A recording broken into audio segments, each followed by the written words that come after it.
இப்ப இவங்க என்ன சொல்றாங்கன்னா திராவிட மாடல்னா என்ன அப்படின்ற ஒரு விளக்கத்தை கொடுத்திருக்காங்க. என்ன திராவிட மாடல் ஒண்ணும் இல்ல, இப்ப மத்திய அரசு மேல குறை சொல்லிக்கிட்டே இருக்கணும், அப்புறம் மாநிலத்தில் ஏதோ பிரச்சனை வச்சுங்களேன் அதிமுக மேல முன்னாள் ஆட்சியர்கள் மேல குறை சொல்லிக்கிட்டே இருக்கணும், இப்படித்தான் திராவிட மாடல் அப்படின்னு ஒரு புது விளக்கத்தை கொடுத்திருக்காங்க.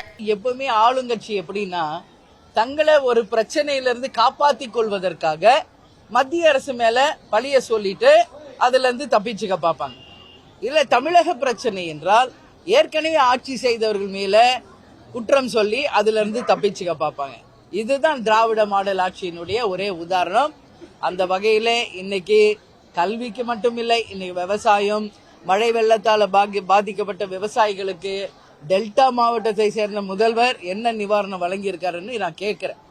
எதுக்கு எடுத்தால் நான் டெல்டாக்காரன் தான் அப்படின்னு சொல்றாரு முதல்வர். நான் போயிட்டு வந்தேன் மயிலாடுதுறை, தஞ்சை, திருவாரூர், நாகை எல்லாம். இது வரைக்கும் முதல்வர் ஒரு வாட்டி கூட போய் பாதிக்கப்பட்ட விவசாயிகளை பார்க்கல.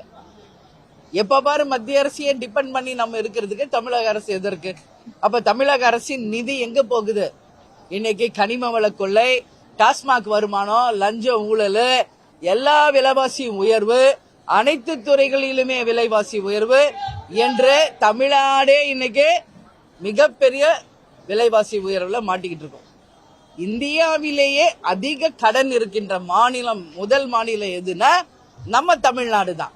இந்த மாதிரி உதாரணங்கள் இருக்கும் பொழுது சாக்கு போக்கு சொல்லி நம்ம முதல்வர் தப்பிக்க முடியாது.